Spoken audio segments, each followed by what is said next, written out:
Mbote na biso banso boye malamu na émission na biso na bozindo lelo ezali mokolo na esengo pe mokolo etikali na histoire ya États-Unis.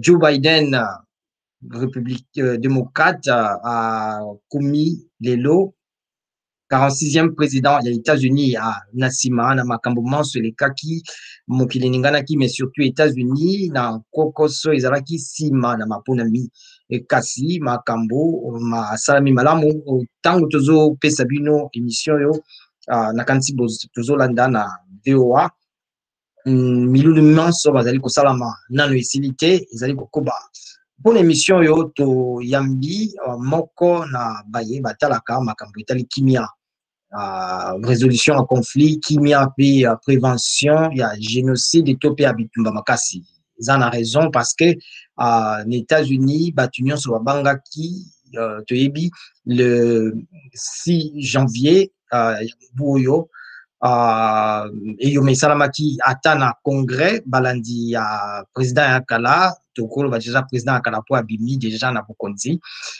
Donald Trump akotaki na capitale na congrès ezalaki mpo bameka kopekisa bondimami ya elonga ya Joe Biden na maponami masalamaki le 3 novembre na novembre eleki bon bato au moins 6 bakufaki pe bato bazwa kobanga ke na ntango ya prestation ya serment pe investiture lokola lelo to mpe bovandisami na bokonzi makambo mosusu mabe esalama donc toyambi lelo professeur Kibiswa Naupes azali professeur ya paix résolution des conflits paix prévention ya génocide tokosolola na ye mpona likambo ya yango tokobeta lisolo na professeur Kibiswa Naupes. Mbote professeur Kibiswa Naupes.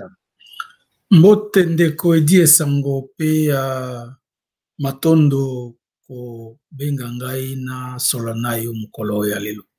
Voilà, lelo ndenge tutuloba esengo eza na bato bamosusu mpe basepeli te mais mingi bamoni kimi eza toloba de manière générale yo omoni mokolo ya lelo eleki ndenge nini bobangi ezalaki ya biso nyonso tozalaki na mwa bobangi ngai nazalaki na mwa bobangi ya awa pe na mboka na biso pe po il faut kotala histoire na biso na Congo na 1961 pe 2001 elekaki na passation ya pouvoir oyo bazobenga wa transition ya pouvoir nde Lumumba babomaki ye pe na 2001 kaka na transition ya pouvoir nde babomaki Laurent Désiré Kabila. Nazalaki na bobangi mingi penza na passation oyo na ndenge surtout emonanaki ke batie mwa mobulu awa donc awa ezalaki ekomaki lokola Congo yambo tokende mosika nobosani ke na 2006 pe apelobelango ezalaki mpe na pouvoir na Kinshasa toloba guerre sans mâcher les mots esalamaki na Kinshasa bato koleka près de 400 personnes bakufaki na capitale avant tokende mosika tolanda mwa reportage oyo ya lelo na I, Joseph Robinette Biden Jr. do solemnly swear that I will faithfully execute the office of President of the United States and will, to the best of my ability, preserve, protect, and defend the Constitution of the United States.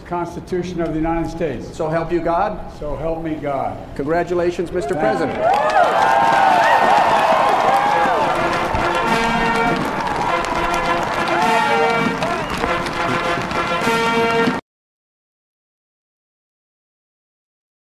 Voilà donc ezalaki prestation ya serment to pe bola pinda ça y est Joe Biden ezalaki vice-président pendant 8 ans na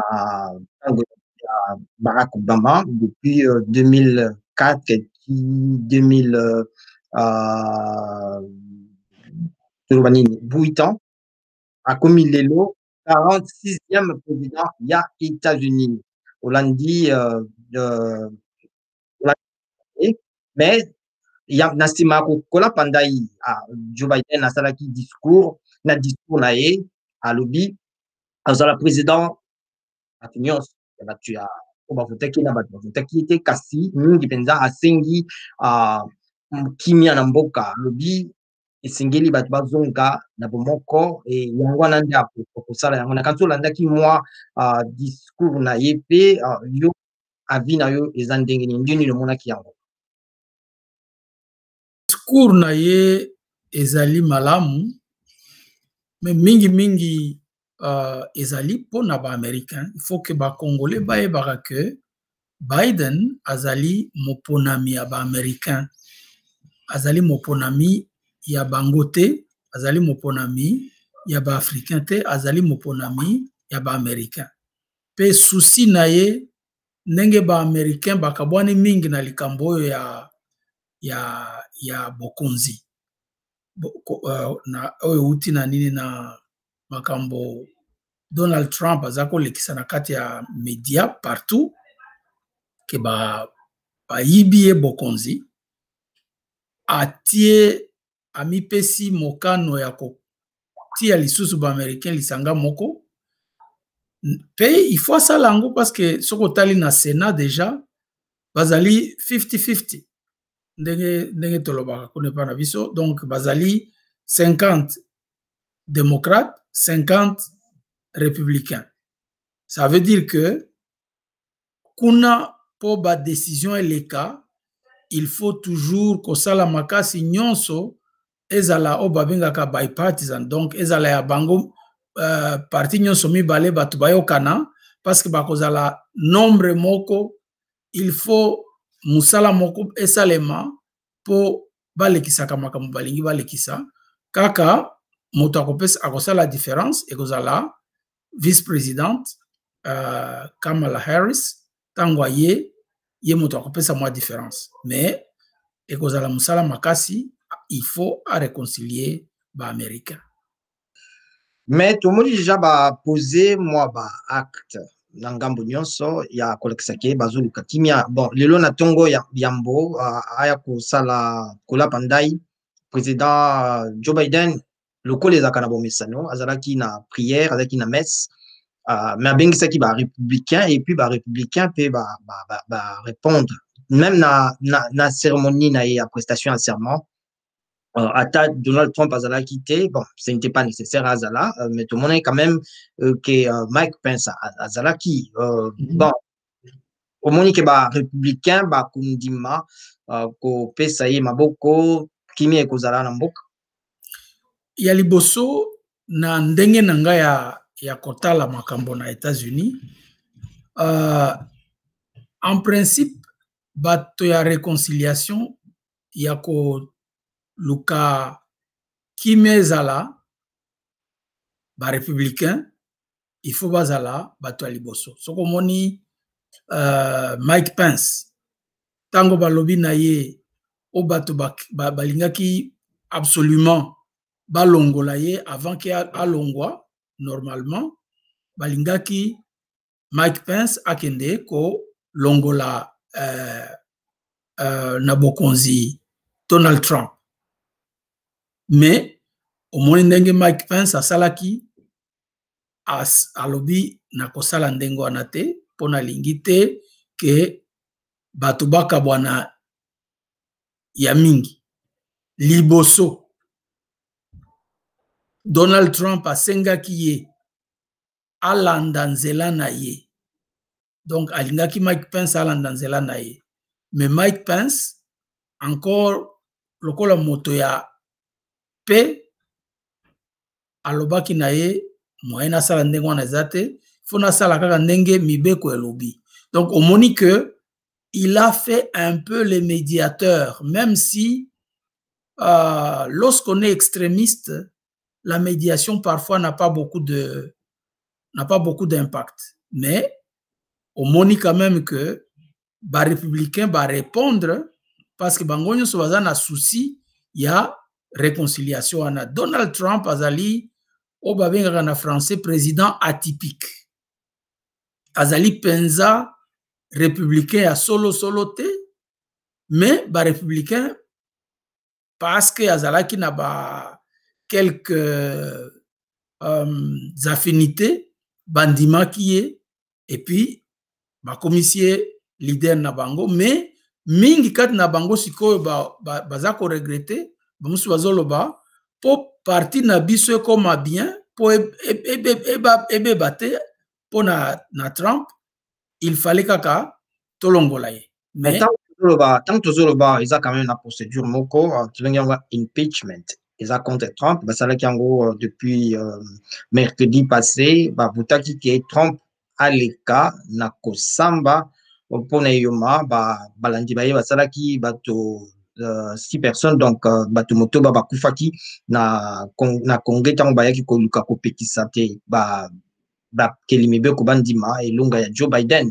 Mais est-ce que procédure wana de kola ezokende yokanisi yango ekosala te ke boyokani ezala te parce que toloba bon ba républicain mingi pe boyi quand même di kambongo mingi baboyi mais moi liboke moko mukepe endimi yango elobi il faut azwa etumbu parce que balobi soki bapesi etumbu te ekopesa oyo babengaka précédent mabe pona ba mususu oyo ya bakoya sima bakoki kolanda ndakisa na ye ya kobanda mobulu koboya kolongwa na Maison Blanche. Donc yango wana omoni bato ya ba démocrate mais mingi toujours ba extrémiste ya kote wana balingi ba pesa penza ye etumbu mais nayebi ke négociation ese bandaki yango wana omoni nani Nancy Pelosi a telemisi mwa muke mais négociation eza en cours. N'étant toujours baboye nakanisi il y a eu quand même un changement de ton à part il y a Donald Trump mais il y a mboto lobela yango eza mingi malamu soki to lundi moi Donald Trump bakanseki ya kolongwa te na Maison Blanche mais finalement lelo na tongo longwaki akei totala moi départ na ye na Maison Blanche ndenge yango e salami.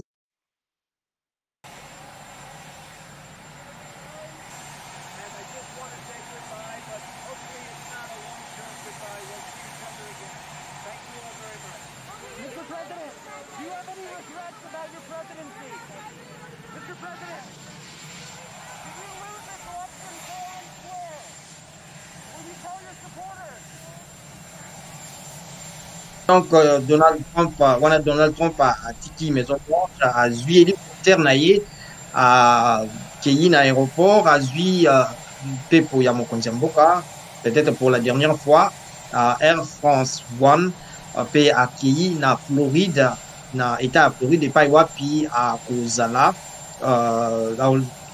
ti bon na suka après kozala président à cause de la mais na makambo c'est ça mi Donald Trump a salaki moi discours d'abord un akomeli président Joe Biden mukanda alobi ndenge za kana tradition awa na bokoko na bango atikeli mukanda pa alobi akopesa ye maboko pe asengi bana ya Amerika basambela pona bolamu na ye a souhaité malamu mingi abandeli koloba yango na discours asalaki quelque temps après na yango na okende na invité na biso Tibisa no pesa aibisa biso na makambo na nyonso bato bakanisaki par exemple que Donald Trump akokomela ta mulandi na ye mukanda te bakanisaki bon akosabote makambo lokola alobaki akozala na prestation ya serment te je crois que aza obligé te baprésident mosusu mpe basala yango na passé.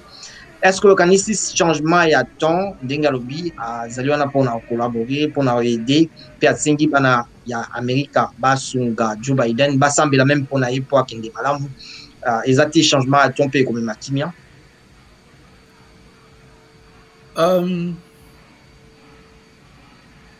soka komaki eza malamu makambo ya komaki na moni mokanda yango te na ndenge olobi nde nayoki yango mokanda ezali ngana nazolanda banda tozolandela yango ndenge ezokende ezali. OK.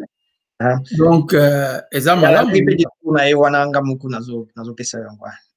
OK, ezali epesi espoir que ekokende mwa malamu, mais yeba que bato oyo baza ko supporter Donald Trump bazali ba républicain typique te. Encore une fois nalobi baza ba atypique. Ba wana baza ba extrémiste, un groupe un noyau dur. Il y a ce qu'on appelle les nationalistes.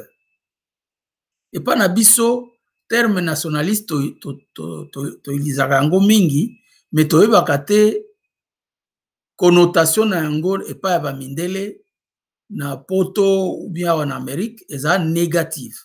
Soko bengi moto aza nationaliste tout de suite batie na nini boîte moko na Hitler. Bon, pour aza plutôt patriote parce que l'Owaka, Amérique d'abord, donc États-Unis, Liboso. Okay. Les termes patriotes, nde sikoyo, il faut pas congolais ba utiliser ango, ceux qui bazana bandeko na bazana na ba partenaire na bango ba américain ou bien ba européen, les termes patriotes passent. Mais les termes nationalistes, ba monioka kozali soit fasciste, soit nazi. Et donc ba oyo bato baza ko supporter Trump mingi na bango bazali ba extrémiste raciste ya ndenge ya Hitler. Atana tango ba manifestation na bango okomona drapeau ya ba nazi.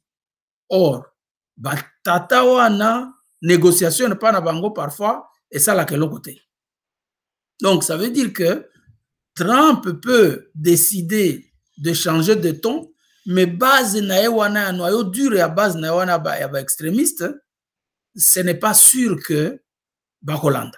Mais au bengi ba extrémiste eza ka pona Trump te eza parce que ba républicain baza ba conservateur plutôt et ba démocrate baza bon musu baza ba modéré musu baza ba progressiste mingi au mona bon pamela kabango pamela ngambo nyonso ba démocrate pamela bango baza très ouvert na ba gay ba homosexuel ba balalaka basi na basi mibali na mibali ba pamelaka ba marijuana ba transgender donc cette bato bazalaka basi mibali tout ça mais ba républicain na tradition na bango bazalaka mingi na bato bazalaka makangami penza na bokoko to pe ezaleli yakala. Conservateur, c'est pas pour ça, ils ont pour l'angoté. Parce que ata Trump a zate, batona ba ozalaka na ba républicain.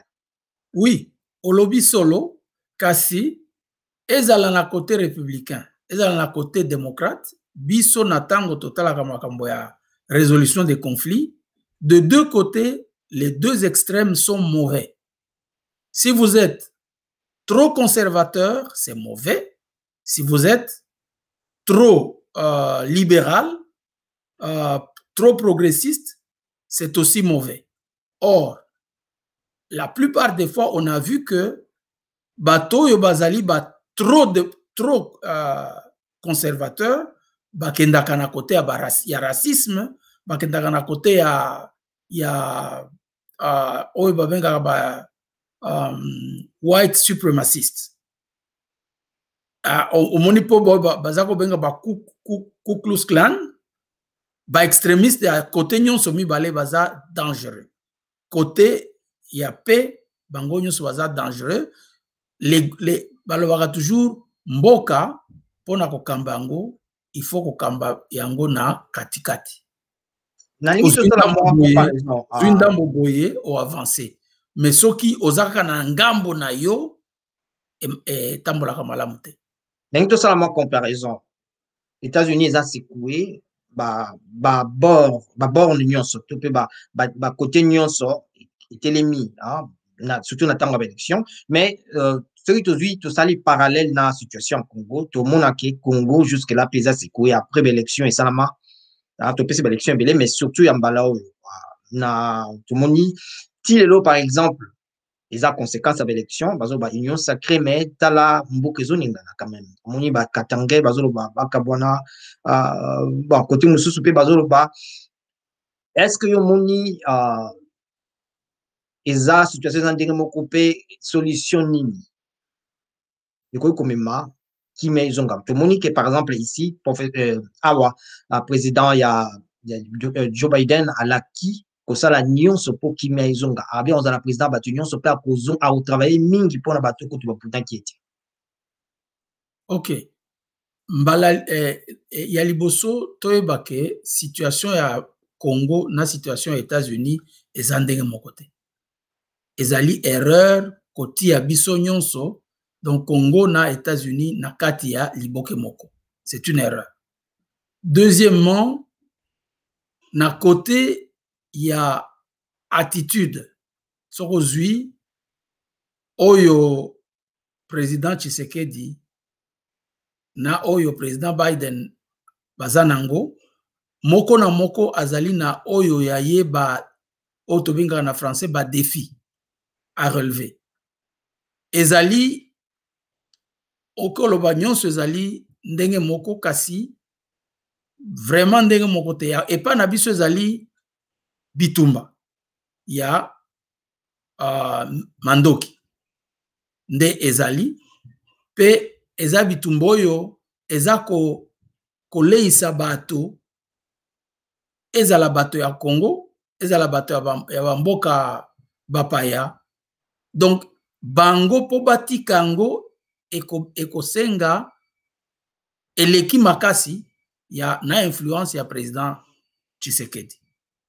Awa président Biden aza na mboka oyo bato baza bien pays développé et bato bazali d'un niveau de civilisation oyo tel que tango lobi na eloko aoki oyoka yo pe aoki kotala ako changer ndenge nini. Alors kuna epa na biso eloko moko ezali on peut dire que ça peut être la même chose ezali likambo ya sécession. Awa sécession ezali aussi possible que au Congo. Ça veut dire que awa ba gouverneur ya awa soki ba koteli na nzela ya ba extrémiste wana ba white suprémaciste facilement il peut y avoir des difficultés na ndenge pe bazaka na ba armes bazali awa port d'armes ezali totalement libre et yango wana ba républicain vraiment batelemaka mpona yango donc bakoki ko bimisa mobulu facilement et pas na biso eza même chose donc et pas na biso oyo ba gouverneur lelo soki gouverneur Songolo akoti na ngambo ya ba oyo baza koloba tokokata il suffit kaka oyo banani ba milicien bakota na kote na ye mobulu ebandi kote wana toza presque ndenge moko mais Félix azali na beaucoup plus de difficultés que Joe Biden simplement parce que et pas na biso niveau ya civilisation eza muke nzala eza mingi awa niveau ya civilisation ezali élevé pe bato baza ya kobunda po na nzala te awa bato baza kobunda pe po na moyibi te kuna epa na biso bato baza kobunda po ba continuer koyiba ba continuer mais ba similarité na ba divergence eza ba similarité eza quand même oui. Par exemple président Donald Trump avant longwa azui ba mesure de grâce a limbisi bato kati na yango a limbisi ba gracier bato 73 personnes kati ya 73 personnes eza na moko comme on a John Bannon Steve Bannon azalaki conseiller na ye azalaki bras droit na ye avant l'élection. Bon, tu sais que bakanga qui est pour la corruption, pour la détournement en bon par exemple, ezalaki pour la pour la construction, il y a mur, il y a Trump, tout ça. Donc, sur le la similarité, ils ont quand même. Ezali, même si c'est la situation de mon côté. Voilà. Donc, mais la même chose, Joseph Kabila pouvait aussi faire des choses comme ça. Mais il a même d'ailleurs fait, il y a des choses qu'il a faites avant de partir. Il a nommé des gens ambassadeurs, il a nommé des gens à des postes, plusieurs postes comme ça, il a fait. Donc, Moutounion, Sotan Wazako Longwa, à Salamakambouana. Mais, et si comme Mokoto, ba Congolais, ba comme ça, moi, Longonia, Ezali, Lelo, c'est comme si Joseph Kabila pouvait enseigner à Donald Trump la passation pacifique du pouvoir. C'est comme si le Congo pouvait enseigner aux Américains la notion de passation pacifique mais passation pacifique, mais par exemple, le problème subsiste un peu. Comme une situation qui va créer union sacrée, mais dans le Congo, il y avait quand même l'ombre de l'ancien président. Hein? Même si tout le monde a une prestation à serment, aura Barack Obama, respect, on dirait que c'est une grande vedette, mais il est dans le Congo quand même. Un autre président d'autorité morale.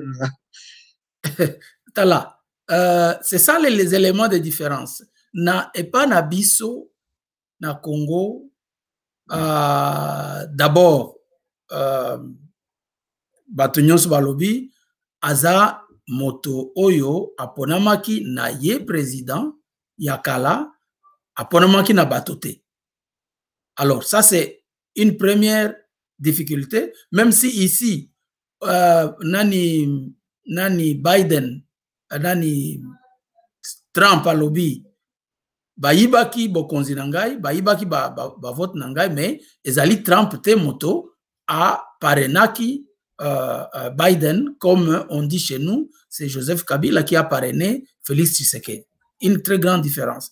Mais au moins, les résultats, c'est qu'il y a eu passation pacifique du pouvoir, même si c'était orchestré, même si c'était arrangé, mais au moins, tout le monde a reconnu que avec les efforts de l'un et de l'autre, il y a eu passation pacifique du pouvoir. Maintenant, mais aux États-Unis, la passation pacifique du pouvoir a failli capoter, a failli, je peux dire même qu'elle n'a pas eu lieu parce que, en définitive, Trump a boycotté na prestation de serment. Et ça, signe moko anormal. Ça ressemble un peu à un pays africain, malheureusement, alors que nous sommes aux États-Unis, malheureusement. Alors, mais passation de pouvoir, et ça l'a mis quand même parce que l'équipe mi travailler à Bimi na bureau na Maison Blanche le coup les Sénégalais il y a un boto Koba le quoi toujours la passation il y a pour voir tout dans le reportage sur la tradition il y a passation il y a pouvoir à États-Unis bongo na simanango to pesa ma kantina biso. Le président a généralement présenté une qualité le transfert pacifique du pouvoir. Souvent, d'un parti politique à un autre, même après des campagnes électorales difficiles et amères. Le 20 janvier, Joe Biden prêtera serment sur les marches d'un Capitole pris d'assaut 2 semaines plus tôt par des partisans du président Donald Trump. Je n'ai pas peur de prêter serment à l'extérieur. L'incident du Capitole a encore amoindri l'ampleur de la célébration, déjà réduite en raison de la pandémie de coronavirus.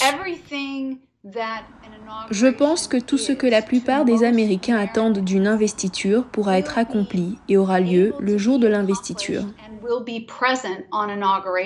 Le nombre d'invités sera limité et ils seront espacés les uns des autres pour la cérémonie de prestation de serment.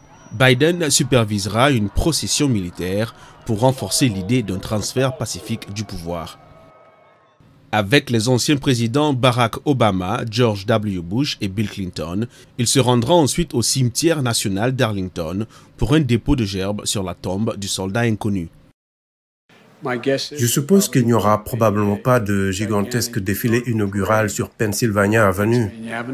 Au lieu de cela, une parade télévisée à travers l'Amérique offrira ce que le comité inaugural qualifie de spectacle diversifié et dynamique dans les communautés à travers le pays. Les bals traditionnels de la soirée seront remplacés par une cérémonie télévisée de 90 minutes animée par l'acteur Tom Hanks avec les performances de musiciens comme Bruce Springsteen et Demi Lovato. Et pour ceux qui n'ont pas encore reçu le message de rester chez eux, il est renforcé par la lourde présence des forces armées. C'est un signe inquiétant que dans une démocratie avant l'investiture d'un président issu d'une élection légitime, nous devions envoyer 15 000 gardes nationaux pour protéger la capitale. Ce n'est pas bien. Lisa Barton-Short dirige le département de géographie de l'université George Washington et est l'auteur d'un livre sur le National Mall qui est fermé pour l'investiture, entièrement barricadé pour dissuader une répétition de l'attaque du 6 janvier contre le Capitole.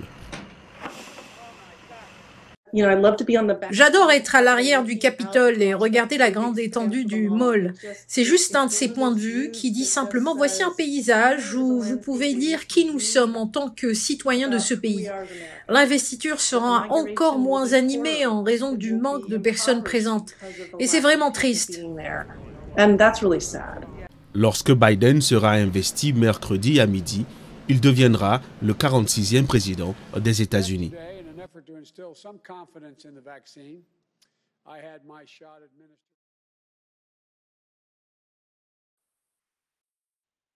Voilà, ezaki reportage tout ça là qui en français, mais tu comprendre que ça qui yambo na makambo ezo sala masiko, donc tu relater un peu makambo salami na yango, mais mutuna to tuna na professeur Kibiso na opesa. Est-ce que yokanisi na makambo salami à l'avenir et que se répéter, est-ce que ba américain ba tirer leçon na yango? Ezali makasi naloba ke ekose répéter isusu te, mais soki bapesi Donald Trump etumbu te, mais bapesa ye un avertissement oyo ekozala oyo babengaka dissuasif, oyo ekodissuade ekosala baprésident ya sima moko te akota na nzela wana. Mais Donald Trump ntango azokende alobi eza kaka mbote azopesa bato au revoir, mais akozonga na lolenge moko to mosusu. Yokanisi te kaka kozonga, surtout que eza mbala liboso te azala impeached to mpe azala bafundama azala mise en accusation. Mbala liboso azalaki mise en accusation mpona makambo etali Russie bafundaki na makambo.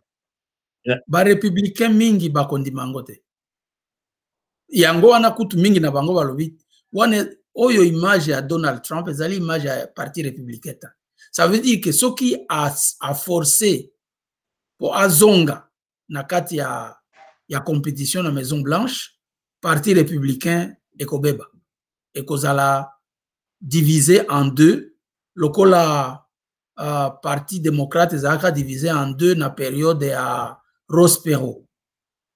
Ça veut dire que tango baza na deux grands groupes na kati ya parti baza ko bunda moko, il faut neutraliser mosusu, sinon ye na ndenge azali tête brûlée aoki ko se présenter en indépendant et essayer de rivaliser et les démocrates et les républicains en même temps.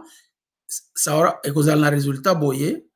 On a un candidat à républicain à échoué, liboso à candidat à démocrate.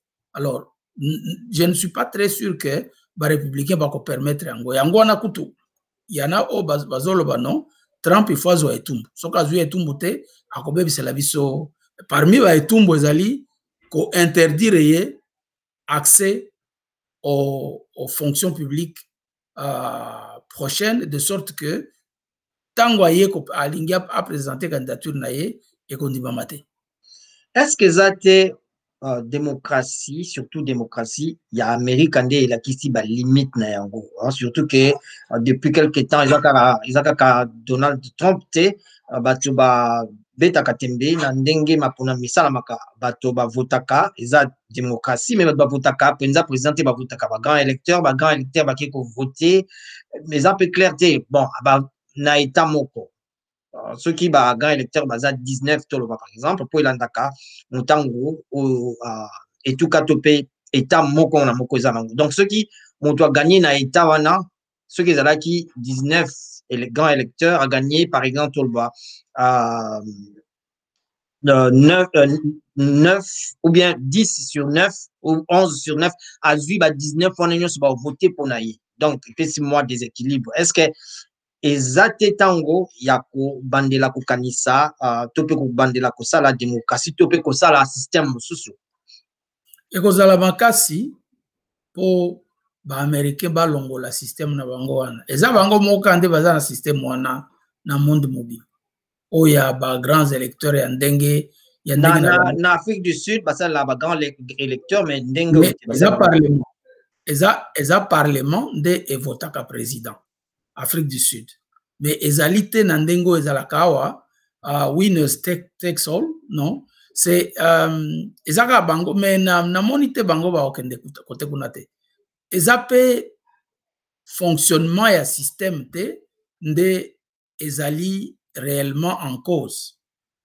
Ezaka ka muntu oyo batiaki ye azana makanisi na ye alobaka tango aza okoma na président na compétition alobaka naza okende ko changer makambo na Washington DC eza lokola mutu moko oyo auti na intérieur alobi ngai na ke Kisasa kaka ko changer makambo na Kisasa mais langage on is suffisante Barack Obama yepe azalaki mutu ya politique te mais tango alingai ba voter avant le bakit nazo kende na changer Washington oui mais omoni Azat il est bien quand il part sans être à l'inauguration de son remplaçant il se sent bien est-ce que monaki aza ko regretter ata mukanda na yo lobi akomaki mukanda est-ce que nakati ya mukanda na a présenter ba excuse non pona ye narcissique azana eloko moko ya ko regretter te azali alobi naza na nzela na ngai nzela wana eza ya bato ya se eza bato na ngai ngana bango toza elongo pona ko changer makambo ya mboka na biso omonaki tango même na abandaki déjà avant nini 2000 ya proclamation ya résultat na 2016 azako loba déjà non élection truquée bon tango aye kozwango alobi sous mais bon, Mbalo c'est un peu différent tant que la élection truquée, peut-être qu'à un élément dans ce sens que tout le monde qui avec la pandémie na Nicolas Bokono Izali batubabuta qui na ba poste na ba yo bakisango alors que en fait c'est comme le cola que bande kuya na ba sac sous le cola zoloba ko bakisa sima c'est dit que eloko elongola ki elongoli penza nani Trump ezali pandémie soki pandémie ezalaka te parce que wana nde etiaki epenza na situation mibale économie ezalaki malamu azokende malamu soki pandémie te américain batala bango et puis atiaki en fait kimia bitumba te na reine na ye atindi batu bitumba te wapi atindi bato bakende kunda te alongoli kutu basoda na bamboka mosusu est-ce que yo kanisi wana bon wana eza penza na impact mingi na baaméricain te la politique étrangère baaméricain batalaka mingi wana te biso nde totalaka wana mais baaméricain oyo ya la majorité silencieuse ndenge tobengaka bango na Congo baaméricain makambo wana batalaka te soki président na bango azosalela bango misala ezala azosalela bango makambo nyonso bango balingi wana Trump alingaki aganye mais esika pe a déranger ye ezali ba démocrate mingi ba mesana kosala vote par comment on appelle ça, par mail batindaka na poste avant tango ya mona tango pe na poste mingi. Exact. Donc ba démocrate wane koma ya epa na bango ezali normal, ba républicain bazela kaka mukolo ya vote. Or mukolo ya vote wana nyonso ekosala ba mukolo wana te. Voilà, donc tout ça sur le temps mingi te pour cette émission. Tout le monde président Joe Biden a ça tracé ba ligne ya politique na mais à lobby politique étrangère moins mingi à lobby d'abord à sala boyokani na Russie pour n'étaler makamba armement nucléaire et koba à lobby à zungi si bondeko boyokani malamu na ONU na OMS à lobby à zungi si bondeko makasi na Union européenne bon à hôtel la Chine à hôtel la Iran. Bon, peut-être les Africains vont se péler en mort point souka à pesa ba et ya no na ba migrant to ba paya ou bazangi ba papier awa wanande ba Africain belé ba ko bika nango mais talaka malamu politique étrangère ya États-Unis ezali politique étrangère pour les Américains d'abord et avant tout. Même si c'est Trump qui a davantage dit America Great Again, mais tous les Américains sont élus pour les Américains. Alors, politique na bango, nga na linga na yo kalobi na kosala makasi Congo, bitumba ya Congo esila. Ndenge na yo ndenge wana te, epa na nga na lobi, il faut sikoyo mokonzi ya mboka akota siko na négociation ya solo na président Biden na bato na ye po basalisa biso ba Rwandais batika biso tranquille.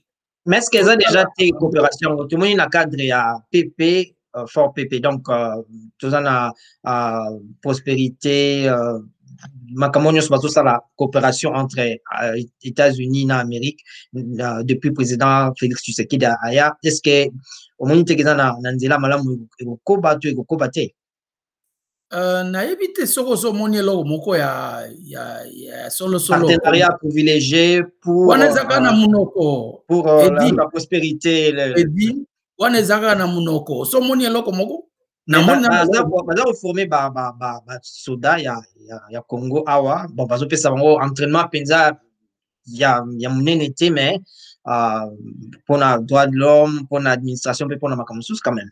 Est-ce que wanande tozana besoin nango? Tozana besoin na oyo bazana ngowa ba armement. Oyo ba oki kopesa biso, ba pesa biso pour to défaire tous les groupes armés. Bazangi ba armé te. Voilà, egoya tangusus mais tozo comme na suka mission na biso question asuka ba leçon nini toloba audience de mingi ya Congo ba Congo na ngambo na biso na Congo mususu ekoki ko tirer na makambo pour ko éviter pour ceux qui grande puissance ou première démocratie ya mokili et comme na kokoso ya boyi biso toko ko sala ndenge nini pour to éviter que to ko na ba makambo ba travers makambo ya ndenge ya boyi na makambo ko ya na sima. Est-ce que c'est la démocratie? Est-ce que c'est ça la nini? Ngai makanisi na ngai ezalaka boye.